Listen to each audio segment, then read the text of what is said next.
What's up, guys? Welcome to For the Fowlers. I'm Brandon. And I'm Caden. What's going on, Caden? How we doing? I'm doing good. Just getting ready for the holidays and getting some good duck hunting in and all the good stuff.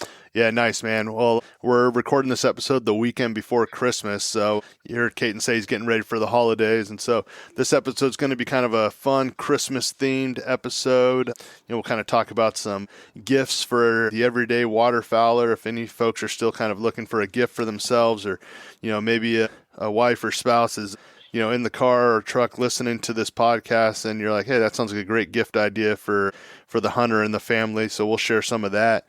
We'll maybe talk a little bit about some of the things on our Christmas wish list. If Santa was to bring us anything when it came to the waterfowl community, we'll kind of share what's on the top of our wish list. And then this was kind of a fun one. We put together a list, some things that tend to happen, either pre, during, or post hunt, and we're going to kind of break that down and see if that's considered naughty or nice, sticking with the holiday trend. But before we dive into it, I guess technically he's a guest, but we got a good buddy joining us today. More of a legend. Yeah, we got a good buddy joining us today. For folks that have listened to the episodes quite a bit, we've talked a little bit about him. It's our good buddy Pete. What's up, Pete? How we doing, guys? Appreciate the intro and the invite. Yeah, so we figured this would be a good episode for Pete to come on. He's obviously been a big listener, big supporter of the podcast. And, he and I, when, we got into hunting at the same time, and, I feel like, the first few seasons, man, you and I were hunting together all the time. But, obviously, I don't want to, I'll let maybe you explain kind of what happened. Not that anything happened, but, I know I totally dove into the deep end, and, I don't want to describe it. I'd say maybe more of like a weekend warrior for old Pete here, but he's normally good for a few hunts a season. And, I'll tell you what, when he's out there, and this is what we were talking about on the previous episodes, like, dude, he's willing to put in the work. He'll mule a cart across the refuge, or, so no, we're happy. A couple laughs. Yeah, exactly. We're happy to have him on here. So what's up, man?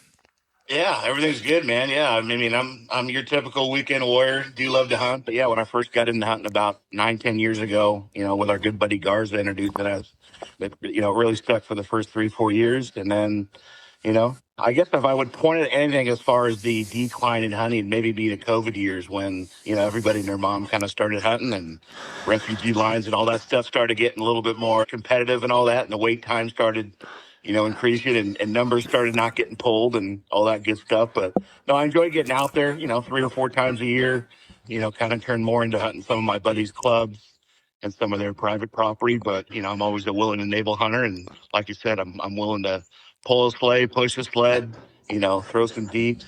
You need another limit or another hunter out there with you. I'm your guy. So.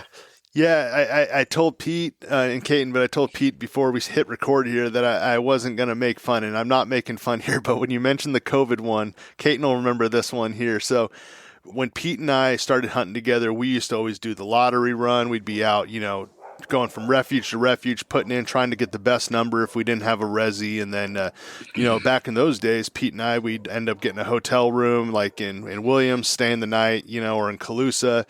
But during COVID, like hotels were hard to come by. And then it was kind of actually during the time of like, we had all those wildfires and stuff. So I started hunting with Caden because Pete was kind of dropping off a little bit. And that's when we kind of discovered the car camping, at the refuge check station, right? And Interest in the back of a 4Runner. Exactly. And now we, have a little more luxury with, Caden bringing the trailer down to duck camp, or he would, haul it to the refuge parking lot. But I'm laughing because one of Pete's first experiences staying in the refuge parking lot. Do you remember we all parked next to each other, and, Yep. and Pete, he's got a busy job, and he had a bunch of sales stuff in the back of his car, but he kind of moved enough to, make sure he could lay out or whatnot. So it's like a December, January hunt. It's freezing out there. Yep. And I don't know, you guys won't be able to see this, but Pete's a big guy, old football player. He's tall too. He was laying with his feet hanging out the back of the hatchback. Yeah. didn't even shut the trunk with nothing but like a fleece blanket on top of him. So man, when he gets out there, he doesn't complain, and he's willing to put in the work out there to make the hunt a success. But it's all for good times, good laughs. Was that same hunt where I saw you hang your waders on your mirror, and I was like, "Oh, it's such a great idea." Yeah. Let me tell that story real quick. So yeah, I'm getting ready to set up my car to sleep in it, and so Caton sees that I got my waders hanging on my rear or my side view mirror. And he's like, "Oh, that's a great idea, just to get them out of make some room in the car." Well, what he didn't know is I just put them there to kind of set up my blanket or sleeping bags and all that, and I put them back in the car. Caton left his out all night, so here he is at 4 a.m. putting them on, and these things are like ice cold because they've been sitting out in the dew. Yeah, been sitting out in the dew and everything. So I just remember getting in like the refuge line or right at the window. I'm like, why'd you do this? You're like, I didn't do that. Yeah, and I'm like, I swear you had them hanging on your driver's side mirror. Hey, let me just chime in. Real hunters wear cold waders here. We don't need those puppies warmed up in the morning here. Come on, just throw them on. That's true. Wear it and get your own warmth going here. So I don't know if this is where you were going with that, but in our kind of early club days, we won't throw any names out there, but we at one of our clubhouses, we had one of those big what are they, like those iron oven fireplaces, on those heavy ones and everything. And a guy brought his kid out there, and the kid wanted to be anywhere but a duck blind. And it was pretty funny. So we're all kind of getting ready, making breakfast, getting ready for the hunt and everything. And all of a sudden we hear like, hey, I don't know what to use his name, but hey, buddy, hey, come on, time to get up. I warmed your waders by the fire. So I'm like, yeah, that actually sounds like, hey, throw mine over there. Exactly. That sounded like a pretty good idea. But yeah, no, we're used. Things will put it out. Yeah, we're used to the elements though. But so Pete, I know we talked a little bit about, obviously you got your start with myself and Garza and everything, but I know it's interesting, man. We haven't actually, we've gone out to the same property and hunted. I feel like the last couple of years we've been pretty fortunate and have had some access to some private land through a mutual friend, but they all run 2-man blinds. So every time we're normally hunting with one of the members, so we haven't had a chance to hunt together. I mean, that was still the case last week, but I know you were out there, you got into a couple birds. How was the hunt last week down in the grasslands? Yeah, it was cool. I mean, obviously, I think the club down there is still waiting for some weather to kind of shake these birds up. I'll definitely probably head out there at least once or twice more before the season ends. And I've been kind of just, chirping at these guys too, just to see how they've been doing. But yeah, we got into a couple birds each, and yeah, there's a couple solo geese that were flying around too that we were able to get our hands on. But yeah, put about a half day's work in. I know some other hunters out there on this property, we're able to get limits as well too. So had to grind it out, but yeah, it was a good day. And like I said, I did a little trap shoot lead into the season, and like I said, hunt mine 2 or 3 times, but yeah, it was good, and we got after it and wasted some shells too. So. Yeah, I'll tell you what, man, like for a guy that doesn't hunt that often, like you mentioned, he does the trap shoot, and I'm not just saying this, like he's a pretty good shot, I know Kate and I will go out there early in the season and, we're knocking the rust off the first hunt or two, but I feel like, for, Pete's out there, and I know you got into a couple teal last week too, and those are some quick, that buzzing by, so. Yeah, the club's known for shooting a lot of teals out there. I probably haven't shot one there in a few years, but yeah, I was able to get a couple teals and a snow out there. And even my buddy Clay, and former football teammate I played with, he was surprised it took one and done. But yeah, it was cool to get out in that environment. Yeah. Yeah, it was a good hunt. Like I said, I was out there on the property too. Pete mentioned his buddy Clay. I hunted with Clay's dad, and we got our limits, but it took every part of the shoot time to get it. This club only shoots till noon on the weekend, on Saturdays, to kind of relieve some of the pressure. So if folks want to hunt Sunday, they still have a good opportunity. And I think we limited it out just after 11:30.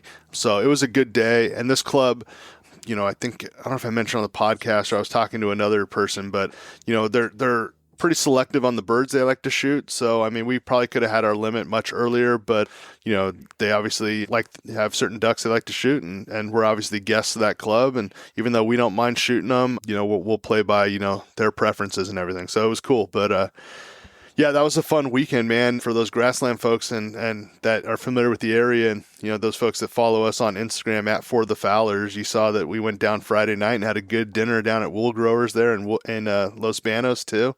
So that was a lot of fun. There was about 10 to 12 members there, and then us as some guests, and it was a good group, family style eating. And what's funny about that, and I was thinking is, all the times hunting with Pete, and Kate will know this too, is Pete doesn't eat much out on the hunts or the night before. And I think Pete's biggest fear on a hunt is having to, go back to our episode to not shit in the blind, Yeah, So, which was one of my favorite episodes, by the way. So hopefully the fellow listeners out there enjoyed that one as much as me. Yeah. So. No, so it was funny. So I'm sitting next to Pete, and it's like a vegetable bisque soup, and I don't know if you had any of the beans. Did you eat any of the beans? I stayed away from the beans. Okay. I don't do beans and anymore. They had good salad. It just comes out the same kind of courses and everything, and then I was like, oh man, this guy's definitely.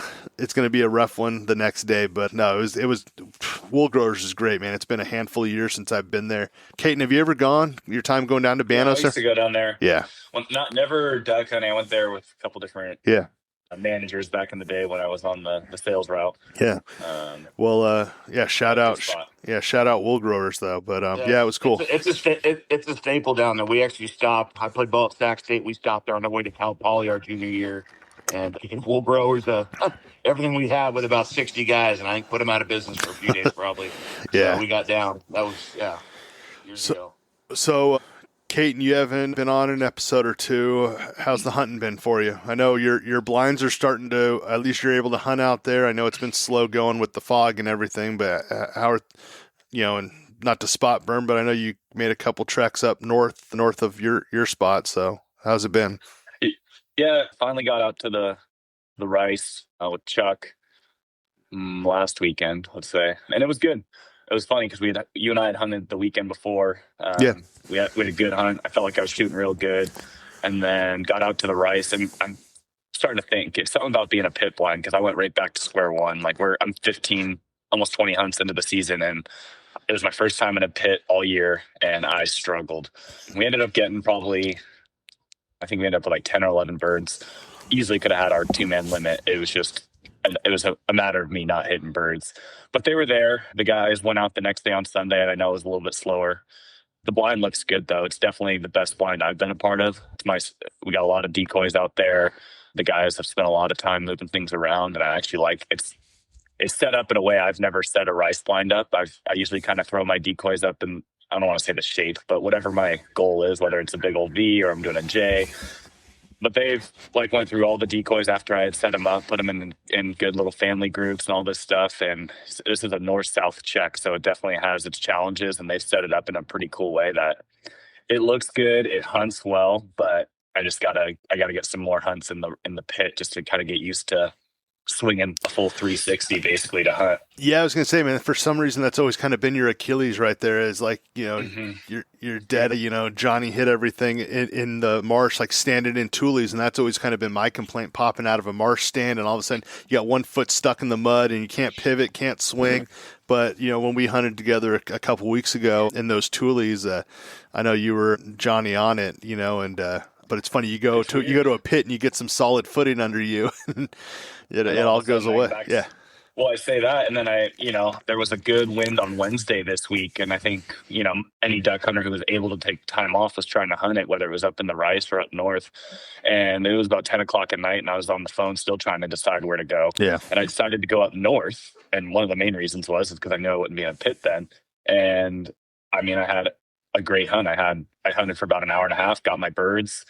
I tripled on Gadwall to end the day, and I was like, gee, this is crazy. I've never had a good clean triple like that, but even then, to go from a hunt where I wasn't shooting very good, couldn't even probably scratch my limit out. Well, I didn't scratch my limit out, to the next hunt, standing in tules, actually using the tules as a recliner, popping up and tripling on a Gadwall to call it. I'm like, this is the roller coaster of the season continues. So that's up in you're talking about the northeastern zone, obviously, right? Yep. So what's the temperature been like up there? Like, what was it? So that was one of the reasons I decided to go up, because northeastern closes, I'm saying 3 weeks, I think. Okay. And normally at this point, I don't go up a whole lot because I have rice blinds or I'm hunting refuges, and it's all iced over. And if you can hunt the ice, any duck hunter knows, like, if you have a way to get open water when it's frozen, you're going to get great duck hunting. Yeah. I just don't have those tools. I know guys run, what are they called? Ice eaters. I don't even know how they work. that's just I'm not it's California hunting. There's only a few spots that freeze over, so I don't invest in any of that. But now this year, I was up there, it was like 55 degrees, 40 or 45 degrees in the So afternoon. So it's that's warm. warm. Yeah. Okay. Yeah, I was sweating coming back to my truck. Like I had my limit, and I was sweating. So What's it's I know we talked on, I think Wednesday afternoon, we talked after the hunt, right? yeah. And I know you ran into a couple hunters up there, but what's the pressure like, where you're going, or just kind of across the zone? Are a lot of folks heading down to Balance of the State, the Sac Valley, or is there still guys that it's tough Seems to like get some on, more tough to local get your guys. spots? Yeah, so Wednesday was busy. I think I mentioned. I mean, that was the most I've ever seen out there. We'll touch on it a little bit later when we're going over the naughty and nice Sure. portion. But there was a lot of guys up there, and that's fine. I'm okay with that because it's such a big I mean, it's a big refuge. So if it's a good weather day, you want those birds to kind of get moved around a little bit versus just getting shot at and then moving to a part of the refuge that has no people on it, and then they're going to sit there for the rest of the day. So it worked out good. But normally it's been low pressure. The numbers have kind of dropped off. It seems like a lot of the birds are moving around to some of the private places up there. There's a lot of wild rice and things, and it sounds like if you have access to it, there's not a whole lot of rice finds up there, but guys will hunt the rice.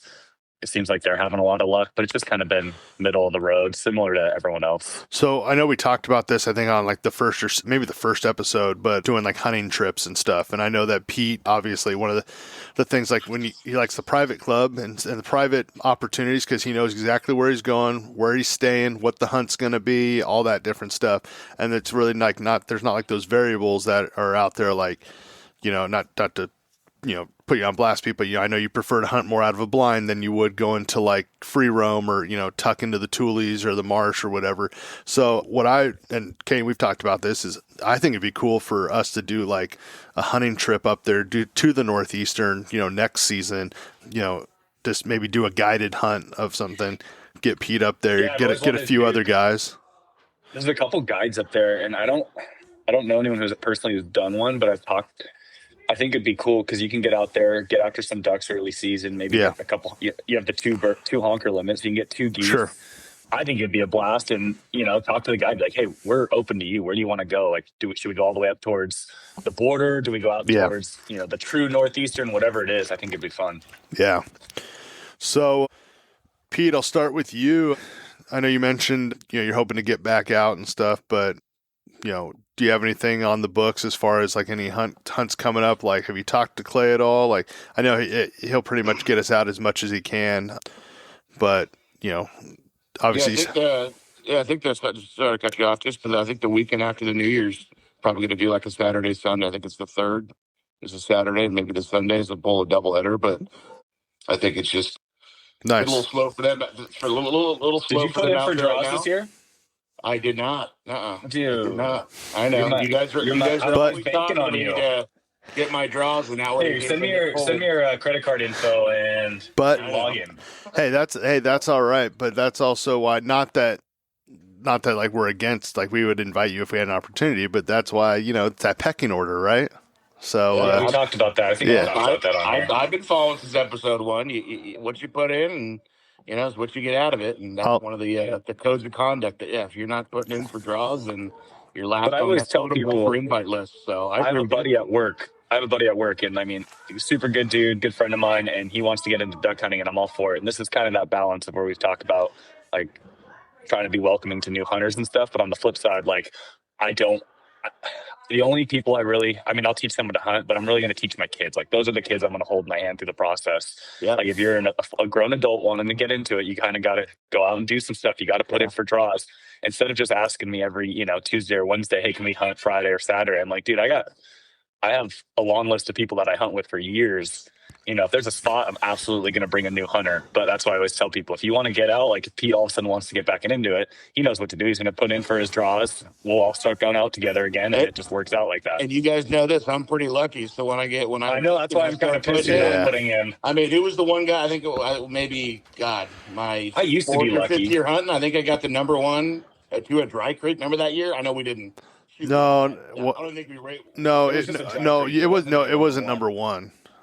Oh, it was top 5. I know. It wasn't. Our guns. No, it was terrible. No, it wasn't. No, because it was. I honestly, I mean, we can go back and forth. I honestly think it was 10 because those main blinds weren't available. So, Oh, that's right. Yeah. so not saying where, It not was a drought. It was drought time. yeah, not saying where we went, but yeah, we totally messed up that resi. So, Yeah. but that was that was early. It's something. That was early in our hunting career, if you will, because yeah, it was basically a wasted resi. But Yeah.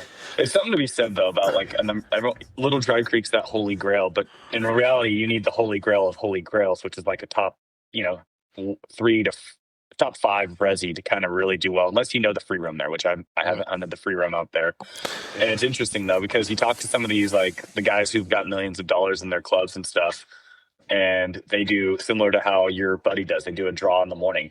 That club has one or two really good shooters that Yeah. always produce, Yeah. and then after that, it starts trickling off. And so you take Little Dry Creek as one of the crown jewel resi draws, and it's the same thing. There's a few really good shooters, and after that, it starts trickling off, and then it's just all about making the best of opportunities. yeah, for sure. So, Caden, what do you have coming up? Yeah, you're just gonna hunt. I'm gonna go hunt rice tomorrow, but I'm a little under the weather, and I don't know. We'll see. Not The bad, guys are out. Caden. Come on, man. I know the guys are out there today. They're not doing well, but we got to. I don't know. I could go. No, I don't know. I need to go to the rice. I spent a bunch of money on the rice, and I've been out there only a couple times, so we'll see. Yeah, so I'm not hunting. I'm actually down in Southern California in beautiful sunny San Diego for the holiday, so I won't be hunting. I actually put in for a couple spots down here, didn't get any draws at Worcester or San Jacinto, and it's funny, I actually got an invite to hunt Worcester on Wednesday, Christmas Eve, and unfortunately I'm not going to be able to make it. I actually texted one of our listeners, actually it was Colin. He was on our season check-in episode a few episodes ago, and he invited me out there, and I tried to make it work, but even from where I'm at, it's still like a 2.5 hour drive. I didn't realize how far in the middle of nowhere that is out there. Yeah, so I was like, oh, I'm right here in San Diego. Maybe it's like a 40-minute drive or something. I can go. And yeah, so it's unfortunately not going to work out, but I told him maybe we can get together for dove season or something down here, because I know that's pretty popular. But yeah, so I got an invite coming up next Sunday when I get back to town. So, we'll see if maybe that's over at YOLO. And I was actually going to text you, Pete, off to the side. I won't put out who has the resi today, but it's one of our mutual friends. So maybe maybe you can reach out to him or something. Yeah, I was going to say too. I just should chime in real quick. I got a good high school buddy, Corey, too, who I know is an avid listener too. He's got a club. Yeah, he's a grasslands guy too. Yeah, grasslands area that he's in a club, and we were chatting last week when we were hunting, and they're kind of still looking for birds and waiting for things to shake up. But I think I might get up hunt with him as well too. Yeah, I mean, the birds were definitely down there for sure. We didn't get any pintail. The pintail were circling high and everything, but no, they're out there. So, and it's good that this fog's finally breaking, but I know now it's supposed to be just piss and rain up back home and up by you guys for the next 7 days. So the sink looks like it'll be flooding by, I think, Monday. So they're going to have a lot of water. The Calusa Weir is going to crest, I think, tomorrow. And then after that, usually all those clubs start flooding up. So that'll be interesting what it does to the birds. So I know we'll just say your cousin's property. I know the original one that I've been to, that one will not be huntable if things flood up, correct? Both. So that's what I was going to. Huntable by a mud boat. So that's what I was going to ask. So his new property, that also will go offline? Yeah, so it gets to be about 10, 15 feet deep. All the blinds go underwater. It's crazy down there. Yeah. But it'll be fine. I mean, he'll be fine. It's just interesting. For me last year, the rice, once that area flooded up, my blind shut down. I'm in a different area right now, obviously. So I'm curious back because I only hunted my rice a few times in January last year because we had so much water. Wait, why did your blind shut down last year? Like the blind flooded out or the access? Because I remember the roads get bad. No, there was just no, you wouldn't shoot any birds. And I talked to a lot of the guys who've been hunting there for the past 10, 15 years. And they said anytime the Calusa Weir was flooding over, that it's something with that property, birds just weren't there. Yeah. So I don't know if that's just these guys had hunted it for 15 plus years, and that, I kind of trusted that. I got to know them pretty well. Yeah. But now I'm on the other side of the river now, so who knows? We'll see. Yeah, no, it's interesting. And going back to your cousin's, that new property and everything, I think it was opening weekend when I just did a drive-by over there and kind of went down, I guess, near the bypass there and everything. And you're like, damn, I am in a floodplain plane here. Yeah. Anything that's built has to be built up on the levee, similar to like slough houses up on, Yeah, for sure. Area. Yeah. So, well, cool. Well, what do you say? Like I said, it's the week of Christmas. Let's jump into some kind of fun things that I figure we can chat about real quick. Or, this section here, this one's always kind of fun. And, I just put this out here just in case, I've already told the wife, hey, if you're looking to get me something, here's some small things that, you could always do. But for any of the listeners out there that are maybe looking for some ideas for what to ask for, or what, maybe you're looking to, get a last minute gift or something, I kind of put these in order of some things I found online here. So I think every hunter could always use do we never have enough Yeti mugs and tumblers, right? So I found this one on there. Coffee in. Yeah, I found this one on there. You can get a personalized one. That's always fun. You can put your name on it, or you can, I've seen some with, ducks, geese. You can put a pintail on it. It's pretty cool. So yeah, you can never have enough of those. This one was interesting when I saw it online, like basically game calls, like duck or goose calls. And honestly, this one here, I said I would probably stick away from that one just because I feel for the kids. Yeah, well, I was gonna say you can get it for the kid, especially like with your boys and stuff. I think that this is a perfect time to get them. It doesn't have to be a crazy $100-$200 call, but go get them something off the rack and just let them, Gardner, double nasty. Yeah, have some fun out in the property at your house. But I was thinking, get a little whistle there and a little stocking stuffer, because I feel like those, it doesn't matter what you get, like. It doesn't. I feel like that'd be like Pete giving my kids a drum set, though. If like someone else came and was like, "Hey, look, I got your kids 2 duck calls," and they're just like, I will say, can I chime in on the goose call? Did you guys hear Gary Busey's goose call this week? For you, no, Gary Busey social media fans. I did actually see that. I think I sent it to you. Did you send it to me? Okay. Check it out. Hopefully, your listeners are a fan and know the great Gary Busey from Rookie of the Year and some of his movies back in the day. But he's a little beat up these days. But he does. He is a little beat up. Not good, but it's good entertainment. But he does the goose video. Yeah. When I watched that video, I actually had to look at it, and I was like, "Is that a guy who looks like Gary Busey, or is that Gary Busey?" And now they're just running wild with it, with all kinds of other attachments and memes. But it's pretty funny. So we're all like, I think Caton is as well. But one thing, like when Pete and I get together, everyone gets super annoyed because huge movie buffs. We're always quoting movies and whatnot. Caton's normally on top of it too. So I would say you mentioned Gary Busey as the Rocket and Rookie of the Year. Yeah. Know what my favorite kind of Gary Busey role is? Black Sheep. I was gonna say Sergeant Savage. Oh yeah. Yeah. Savage. yeah. That great movie. Yeah, I'll have to maybe try to find a clip and put it on Instagram. That scene with David Spade at the car. So it's or the wrestling match with Chris Farley. Yeah, which is always good right by the RV. Yeah. This one was kind of cool, and actually Pete just got one at the CWA dinner. So how about a new blind bag, right? I did get a new one. Did I give it to you, or did I win one? Oh, I did get it. Yeah, but you didn't give it to me. So, yeah, Pete got a tangle-free blind bag. A new lunchbox. Yeah. I won a blind bag, and I. You gave me the floating gun case. Yeah, I gave it to you. Yeah. Oh, I need one of those. Yeah, a pair of socks, a knife. I don't think it was worth the few $100 I donated for raffle tickets. But hey, it's always a good cause, and it's always fun to get out to at least 1 or 2 of those every year. So, yeah, I feel like, and we mentioned this in the first episode, I'm always like a fan of the newest and latest and all that stuff. And I've seen some guys that have had blind bags for 20 years, right? But I don't know. I feel like every few seasons I find like see someone with a new setup, and I'm like, oh, or my hunting styles change. So I've gone from, the shoulder sling kind of floating bag from Drake or Tangle Free to, now I'm running a backpack, and, there's definitely options out there. But I mentioned that because, those 20-year, 10-year, blind bags, they get the job done. But I feel like those guys won't go buy themselves a new blind bag. So maybe if you're thinking about a good present for a good buddy, or once again, like, the spouse or something, surprise the hunter with the new blind bag. They might appreciate that. There you go. Yeah. So. Decoys one I like. Yeah, decoys is always a fun one.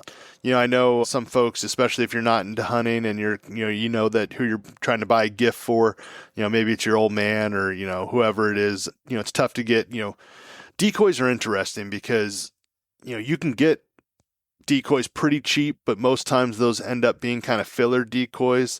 I won't say the brand, but one of the things that I won at one of those dinners was a 6-pack of decoys, and I don't have a need for those right now, and they're not really the ones that we would use in our group, Caton. So I threw them in the storage, and I figure next season, put them in a rice blind. we'll just throw them out. Yeah, throw them out in a blind or something. But yeah, I was gonna say I put on here like a Robo Duck, like a Mojo or a Pulsator or something like that. That's always a good gift. So did I tell you about the new Mojo I want to get? Let's hear it. So they have, obviously, I mean, if it's Mojo made, there's no secret to it, but they have had the splashers. Higdon makes them, Lucky Duck, all that stuff. Yeah. They now make the Mojo Mallard Machine, and I finally hunted with one, a buddy of mine. Pretty cool. You need deep water. It wouldn't work in a lot of scenarios because it's a pretty tall decoy, and underneath is probably 6-7 inches. But it basically is running a propeller that spins in reverse, so when it goes, it just boils the water up.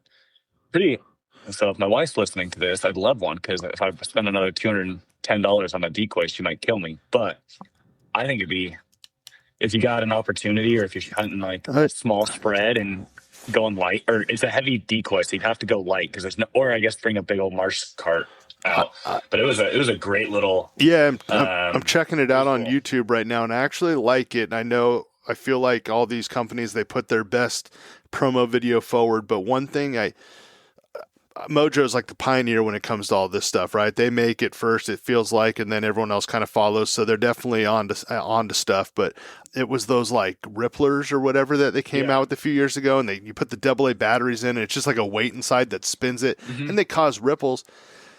It just didn't do that. It wasn't enough to be.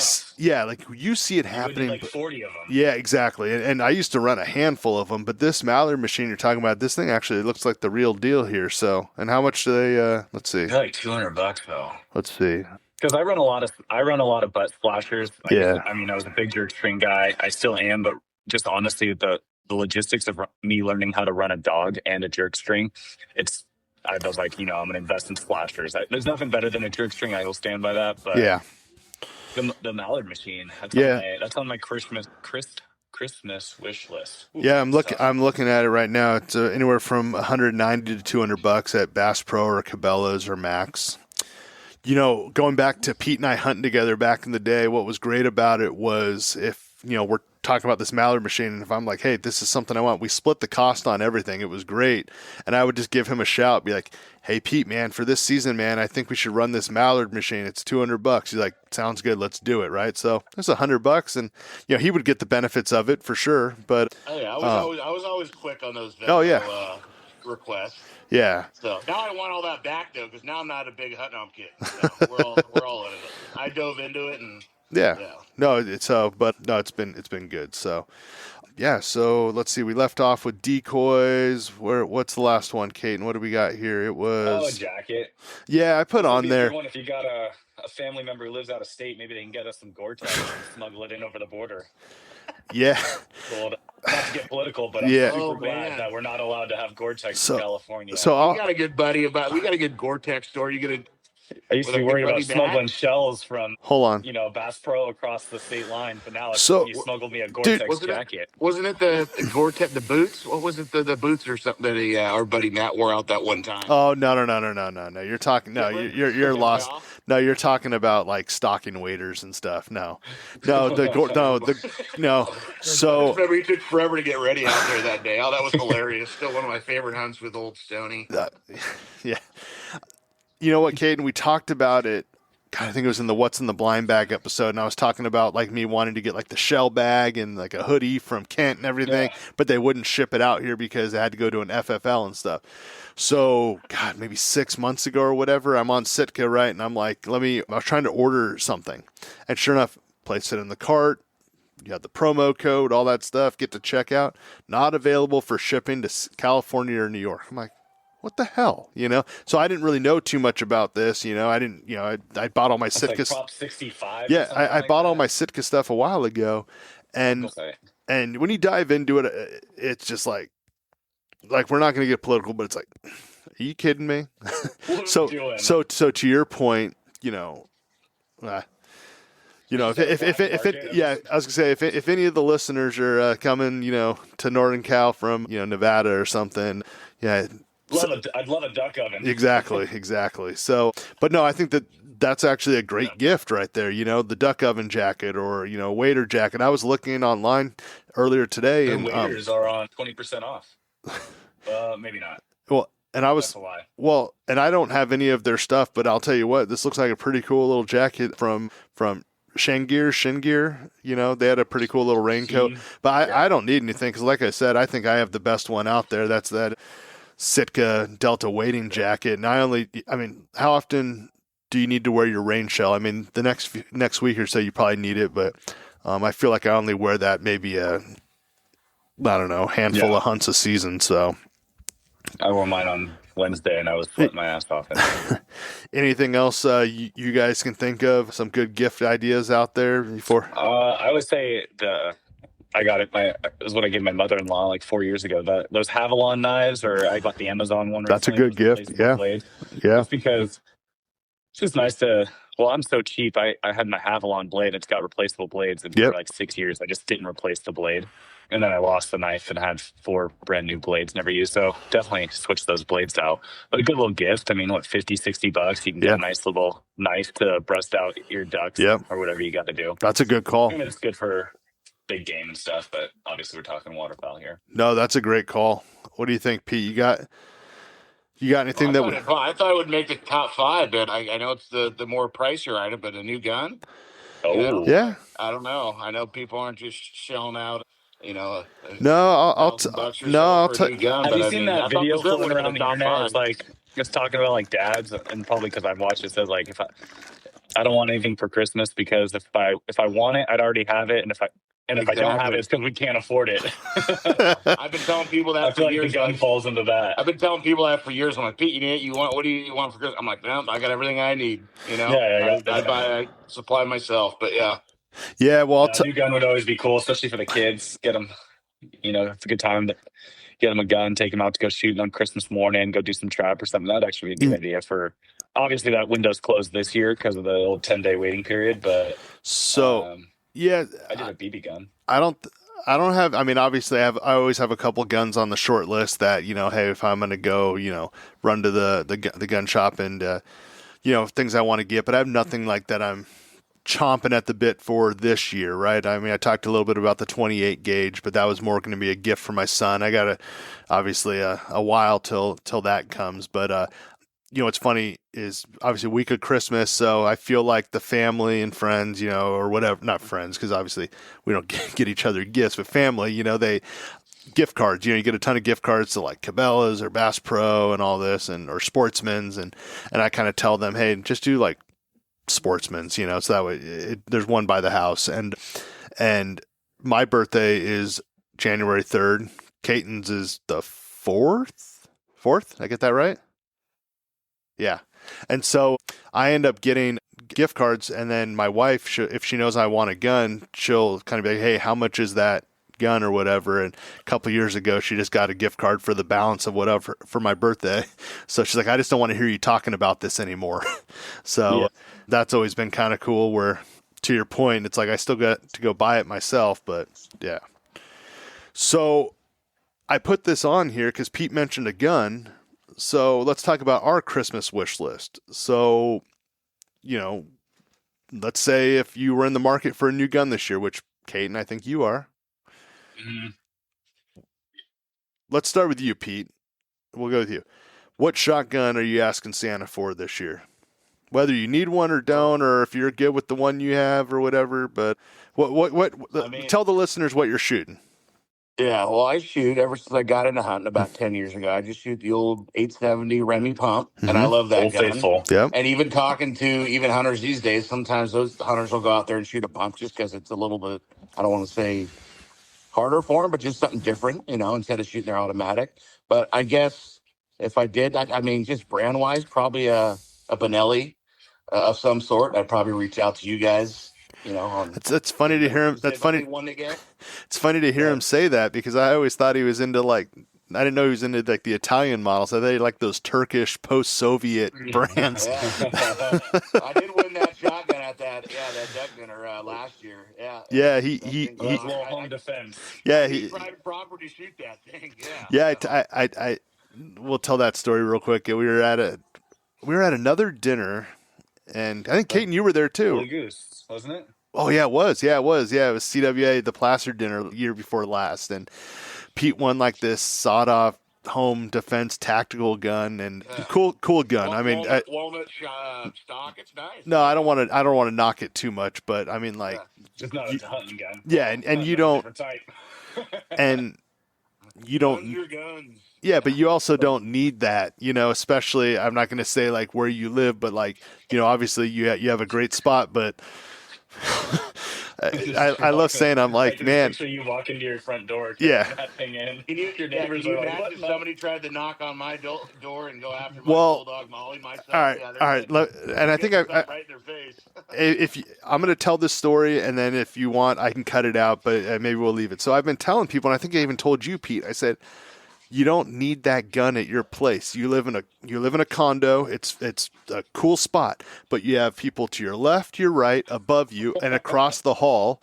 And I said, unless the person comes in because you're on the ground floor, unless the person's coming in trying to break in through your slider, okay, now that's an option. But you better make sure that you take out that person trying to break in, because if for whatever reason it's midnight and you're half asleep and you accidentally miss, what is out that window? You got the laundry room 20 yards away. So I said, dude, Pete, you do not need that at your house. Always need it though. A gun's a gun. I get that. But what did we tell him, Caden? We said, and I went with you to the gun shop and I said, hey, take the value of this gun and put it towards a duck gun that you want, but you liked it, and so it's all good. So no, I thought that was pretty funny. So yeah, man, I think Pete would be good with, like, if he wanted a semi-auto, if he wants to go to the Benelli route, get him like a Franchi or something. Doesn't have to. My buddy Clay let me shoot his gun when we were out there last weekend. And, he's got the new Beretta, right? The A400. Yeah, he shoots in it. The other B word when it comes to he shoots in. He got a brand new, but he shoots in. Well, I think he's had one for a while, but he's got a new one, that A400. So yeah, maybe not this year, but next year. I think I'll probably get something next year and maybe dive in a little bit more hunting now that I got a new weapon. But like my old man used to say, it's never the arrow, it's always the Indian. Sure. So, when it comes to hunting and golf. So Caden, you're buying. So have you made a decision on the SBE or the A400, or if Santa's coming down that chimney and he can bring you anything you want, is there like a third gun where it's like, hey, I'm not spending my money on that, but Santa brings it down? Or are you good with those two that we talked about? I'm still good with those two. I've debated. I've really been enjoying shooting this 20 gauge. I haven't shot my 12 gauge once this year. I did get it fixed at the gunsmiths, or I just had to get it, basically the whole stock, the springs replaced because it got all rusted out. But I've been shooting my Franchi Affinity 20 gauge and I enjoy it. I think I would go Beretta A400, but I'm almost debated going A400 in the 20 gauge again. It's just been nice just shooting these 20 gauges. They're light to carry out on the refuge. They're quick to swing. There's no kick. And at the end of the day, when you're shooting a 20 versus a 12, the only difference, I mean, the pellets are coming out of the gun at the same speed when you shoot shell to shell. Right. It's just the amount of BBs or amount of pellets that are coming out of there. And I've been, short of sitting in my rice pit, I've been shooting well. I've been liking the 20 gauge. So I don't know. If in a perfect world, I guess I'd get a 12 gauge A400. So that's what I was going to say. Is like, obviously I know your old 12 gauge. It's good. It's made by it's not a Browning, but it's a Winchester. It's an old Winchester. Yeah, 6.4. And it's good. It gets the job done. But I would almost think like maybe you do a higher end 12 gauge before you replace your 20 that you're obviously enjoying shooting right now, because you don't want to go get a 20 gauge, a Beretta or Benelli 20 gauge only to put your Franchi on the shelf. My only thought, you're right. No, my only thought is if I want to have two guns, a 20 and a 12, I need to get them to be the same. Yeah. And I know I'm not buying another Franke 12 gauge or a Franke 12, not for no particular reason. So it's like, all right, well, if I buy the Beretta, then I'm going back to a different field gun. And then it's like, well, maybe then as the kids get older, maybe I get another Beretta and I buy that Beretta 20 gauge and I give the Franke to them. Well, and you could always, have, maybe leave one at duck camp or leave one at, your cousin's spot. You know what I mean? So, not have to always tote it around. Yeah, exactly. Yeah, we'll see. Right on. Well, I said what's on mine. I got a handful of 12 gauges. I think I have a couple 20, and I just think it'd be cool to get like a 28 gauge. And so I obviously have my eyes on that SB3 and the 28 gauge. I've never shot a 410, so I don't know. I mean, it's funny. I've never shot a 410. I would never. I don't want to say never. I don't think there's much use for me out in the field. But you hear some stories of some clubs. I don't know if they're in the buttes or you hear some places where like that's the sub gauge. Like normally their big guns are the 28s. But yeah. Well, here's kind of a fun one, and we'll go quick because I know we're running longer than I told you guys we probably would today. So. Money, no object. What is on and outside of shotguns, right? Money, no object, or Santa will bring you whatever you want. What is on your hunting wish list? What you want to go first, Pete? I don't know. Well, I guess I'll go. No. Let's do this. Let's do this because Pete, we said like you hunt a handful of times a year, so hey, it could be anything, like.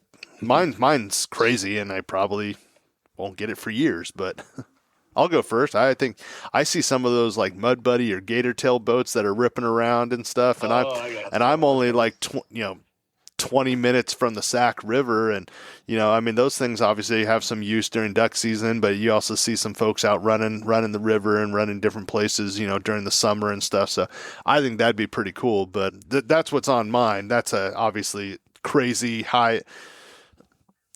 This end of the spectrum type thing, but what do you think, Kate? And I'll go to you. Well, for me, money, no object. I would go, I do have an older Mud Buddy and I need to get that thing, out hunting again, but I haven't. So I'm going to go, if I go money, no object, I might be cheating here, but I would say it'd be cool to buy into some club. I was gonna say you can't do that, but yeah, I was gonna say yeah, you can, but I didn't think. So all right, fine. Let me back it up. I'll say that's honestly where I was going to go for a high call. I was thinking you would go down to your buddy's spot. Yeah, that's actually a reasonable buy-in. Yeah. Up here, it's a little bit more unreasonable. So maybe what I would say is like you hear those blinds, and I know of like one that was available, and they're like $6, $7, $8 a hole. Yeah, and it'd be short of being the multi-millionaire able to buy into any one of the Butte Sync clubs, like it would be cool just to be able to afford one of those leases because you hear they're shooting 800-900 birds a year, and I mean I think my blind last year only had 800-900 birds fly over it. So yeah, it'd be cool I guess to be part of one of those clubs just to be like, all right, let's get out there and bang the birds, get back by 9:00 and have breakfast as a crew. That'd be cool. But on the flip side, like I like where I'm at. Yeah, I'll say shooting in a pit blind I probably couldn't hit them anyways.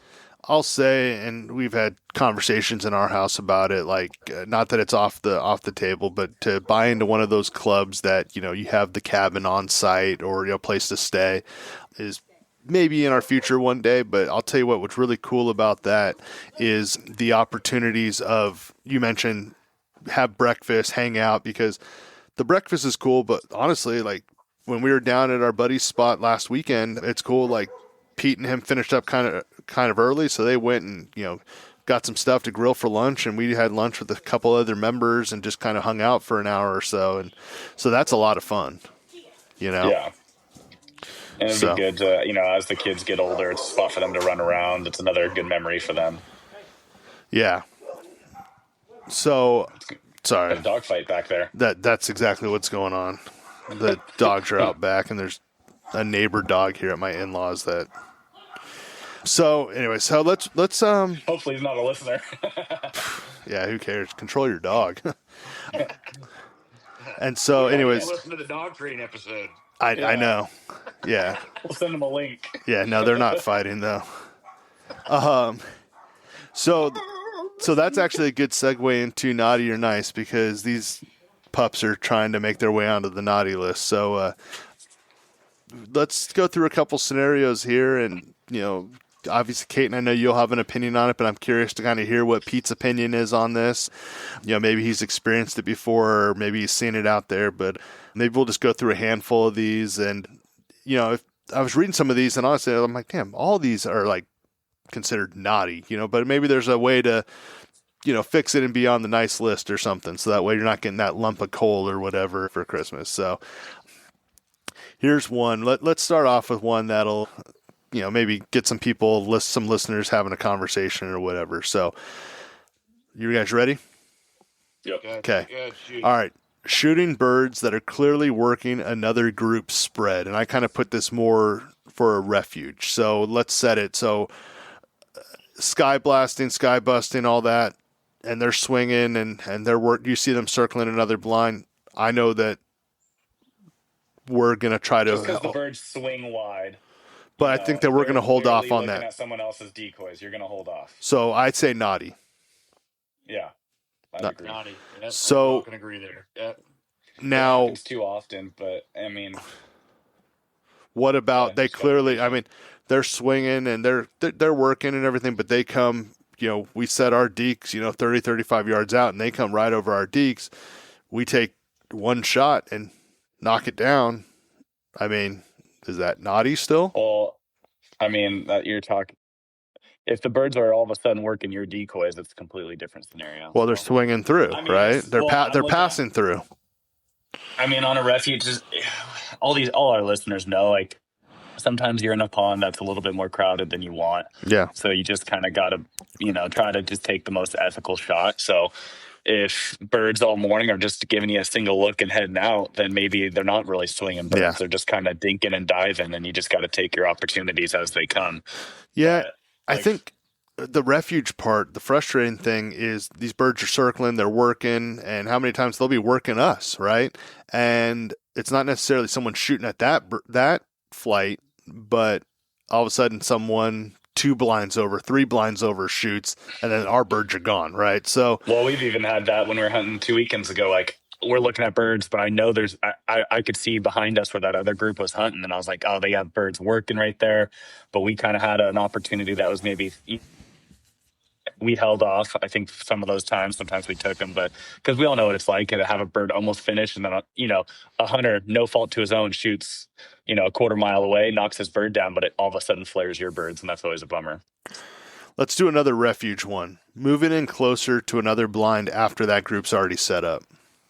Or another. That sounds like Gray Lodge, man. That sounds like a lot of free roam.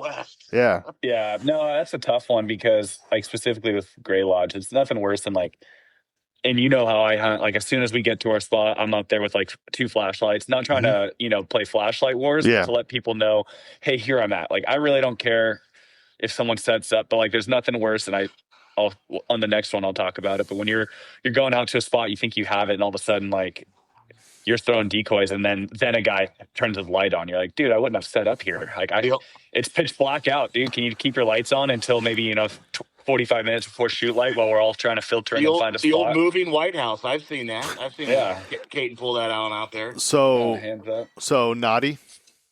Yeah. Definitely. So I think we've talked about it, though. I think it was in the pet peeve one. There's obviously ways around it, right? Like, and if you're maybe set up and it's like, if I'm talking to the dude and he seems like a good dude, or it's his first time out there or whatever, it's like, hey, you want to come hunt? Like, let's hunt together. You know what I mean? I'm already set up. It is what it is. But yeah. I know that doesn't happen, and some folks just aren't comfortable with it. But I'll tease into that on this next one we got coming up, because I went up north, and basically the topic we're talking about now is going to be showing up late and still kind of getting a good spot, or showing up late and trying to squeeze in. Well, let's put it this way. So the way it's written is showing up late and still expecting a good spot, right? So these people that are like, they come running in, let's say like we're resi guys, right? And the lotto guys or the sweat line guys, that are coming in after shoot light, right? And they know that they're going to their X, but hey, we happen to be maybe on the X or just shy of it, but they're still going to set up. Dude, I think that's definitely like on the naughty naughty list. Sounds weird saying naughty, but Yeah. So I don't here's know. what I'll paint a picture. Is I went to a type B and I showed up late purposely. I knew I was going to show up 45 minutes before shoot light because I've hunted this place and I've only ever seen a hunter one or two other times. And all of a sudden I pull up and the parking lot's full and I was like, son of a bitch. And I rode my bike until my legs fell off. It took me, I remember it was about 10 minutes before shoot light. I still hadn't found a spot because every pond I went to had people in it. And I'm like, I'm not going to be the guy who shows up 45 minutes before shoot light and goes and just dumps in the nearest pond. Yeah. And I did the old Onyx track. It was 2.5 miles. It took me 45 minutes. And it got to the point where I was like, well, I can't find a spot. I don't want to ruin anyone's hunt. And I set my stuff down and I was gonna wait it out for 30 minutes for the sun to come up, missed the first light hunt. Yeah. And I ended up finding some water and it was fine. It was I set up wrong and had to move, but it was exactly that because I think the karma paid off because I had such a great hunt after that. But too often or not, you see guys come in, last guys on the sweat line or the lotto line, and they're like, oh, free roam, let me just jump in here. They think they're like entitled to a good spot just because they made it on. Yeah. Like that time with Sack on the opener 2 years ago. I swear he came in last minute and just snuck. Oh, yeah. You're talking about the Sunday. Yeah. Mm-hmm. Yeah. Well, and we don't need to go into that again, but it's like you knew we were there. We didn't know you were there, but it's just like it's a tragic accident waiting to happen, you know? But anyways, let's skip a couple of these, and I'm curious to get your idea here, Caton, because you got your pup Rooster and everything. And Rooster, I told you the other day or a couple weeks ago when we were hunting, dude, he's on it right now. And I know you probably, as his owner or handler, have little things that you probably want to work on or polish or whatever. But I'll tell you what, I mean, this is second season? Third, second and a half. Season. Yeah. And he's on it right now. But so this has nothing to do with Rooster, but it's more just kind of bringing an untrained dog to the refuge, or even out to your private blind. But I feel like private, you probably work that out with your blind mates and everything, your partners. But bringing an untrained dog to the refuge, naughty or nice, and maybe working on training out there during a hunt. So that's probably say naughty. Yeah, it's tough. I mean, I'd say. It's tough. I mean, obviously, you got to just be smart with it. Yeah. Eventually, like for me, I haven't told it on here, but my first hunt with my dog ever, I took her out let him out of the kennel, and he ran, and I never saw him again. And luckily for me, I mean, I started running down levees, asking hunters which way he went. I'm sure he was being lit up by his e-collar. It was a terrible situation all around, but luckily some nice hunters were able to kind of catch him probably a mile and a half away, and they walked him back to me. So I'm going to say naughty, but at the end of the day, like, it was my first time running a dog. It was my first time at the refuge with my own dog by myself. It all went to shit. So maybe cut some guys some slack. Yeah. Like it wasn't intentional, So let's do another dog one. Yelling at your dog loud enough for the next unit or next blind to hear. In the blind, I'm going to say naughty. But if a bird's down, I think it's fair game. I think, like especially if your dog has got hand signals and you're saying back or over, like you're going to have to yell at your dog while they're out in the field. Yeah, and I'm not sure if that was more about like, yes, people's calling back or over doing the voice commands. I think it's more like you kind of see like, oh, then all of a sudden, the handler's out in the blind, and, sometimes we see it where it's like, man, while they're out, some of these blinds are stacked on top of each other, especially at some refuges, and it's like, dude, grab your dog or whatever, get an eco, and like I said, I'm on the sword again with my pup. Like he's been lights on, but he's been sent off to a trainer, not the one Chuck uses, another reputable trainer, and he has a couple bad habits, but one that even the trainer really didn't know how to break or didn't break was he bought those first few birds. If he's swimming, if he's not running to the bird, he's barking. So he'll bark on the retrieve. And I know I'm probably famous to some listeners out there. They've probably seen me, but there's no way I can really, I guess I could light my dog up and bring him back. But at the end of the day, after I've shot the bird, I do let him go get the bird. And he's just so damn wound up and excited. Like he kind of like chuffs at it on the whole way out. And it is loud, but. So I know you're busy with work and you're hunting and all that stuff, and obviously you got 3 boys and all that. So I know you listen to the episodes when you can, but I asked about that, you mentioned it just now. I asked about it at the end, and I forget what his response was, but yeah, check out the end of the episode, because I did ask about that specifically. So okay. So let's get Pete's opinion on a couple of these because I think he could chime in. All right, overloading the blind with unnecessary junk.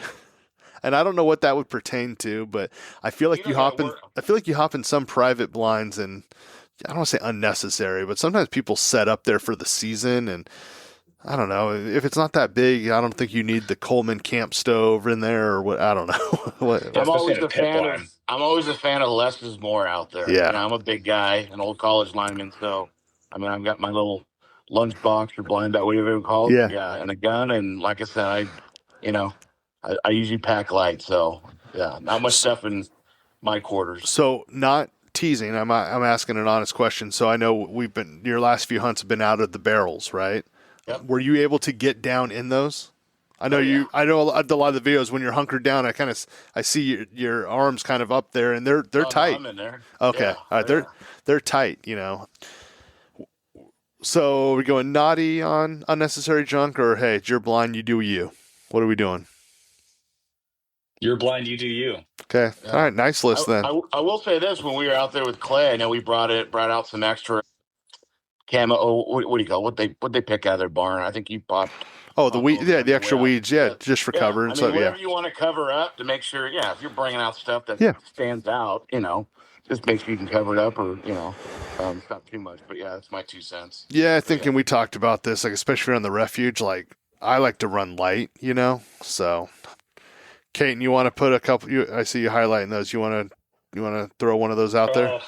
Yeah, I was just looking at the old sleeping through your alarm on a hunt day, especially if you're the guest. I've definitely been at some of my family members' doors, like, are we going to go or not? And then I just leave. That's always a bummer. So I can honestly say, I don't think I've slept to the alarm a couple times, but I've never slept through an alarm for a hunt. And I've even gone on record saying that most times I'm up well before that alarm goes off just because of the anticipation, or maybe I have a long drive, or maybe I'm the resi holder and, maybe you're meeting me there. And if I'm not, all those things.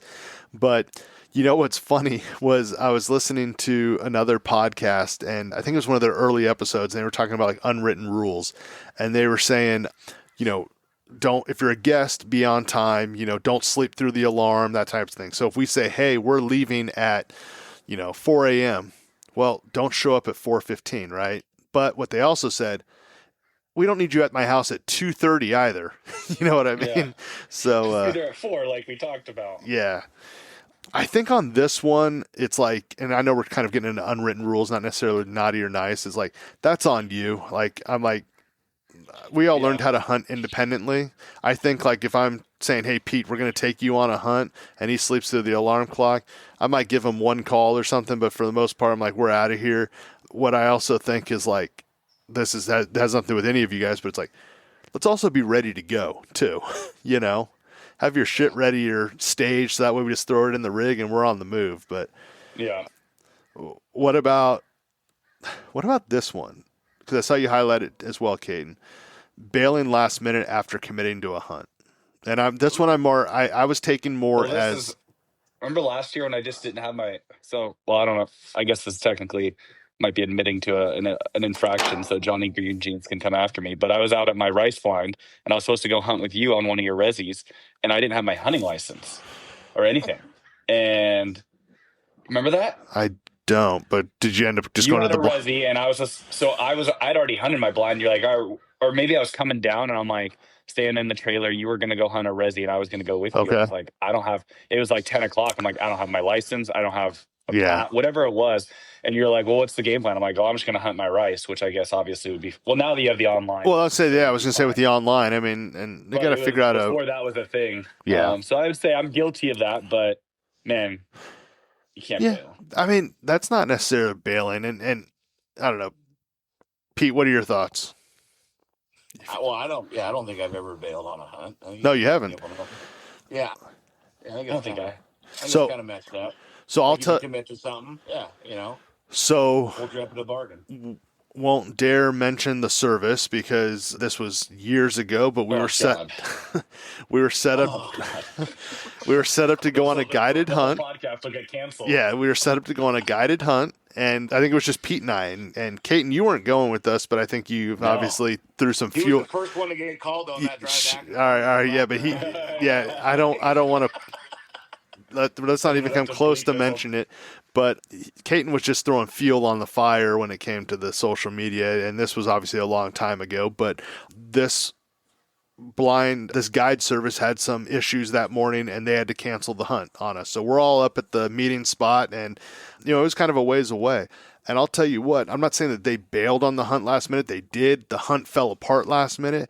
But ever since that experience, I never leave home without gear to go do my own hunt. Now that's on me, right? Like people are gonna be like, "Oh, you should have had decoys in your car. You could have went to the refuge." But that day, it was like 4:35 in the morning, and we're like, "Well, what do we do now?" So I had no choice but to just drive home because I could have went to the refuge, but what am I going to do? So yeah. Yeah, that was wild. Let's wrap up with a couple Christmas ones real quick. So, and this is probably more for Caton and I, with I would say the families, but obviously Pete, you have plans for Christmas every day or every year too. But what about? I'm assuming this had to do with the wife and kids and all that. How about leaving Christmas morning to hunt without asking? I think that's a no-go right now, but as my kids get older, I think that's going to become more of a tradition. Yeah, I would agree with that. Especially where I live and having my 3 boys, so I'm gonna leave it on the nice list and hope that it works out in my favor. Yeah, for now, Christmas morning I haven't hunted Christmas morning in years because we've been coming down to visit family in Southern California and stuff like that, and I definitely think that San Diego. I think in the next. We'll probably do one more year, but obviously I think I'm with you, Caton. When my son gets a little older, I think that might be kind of cool is maybe we wake up, go do a hunt, and then we come home and, see what Santa brought and everything. I think that'd be pretty cool. Well, that parlays into the next one. So when you go for that morning hunt, yeah, you come home late. Yeah, coming home late on Christmas morning from a hunt. Yeah, that one.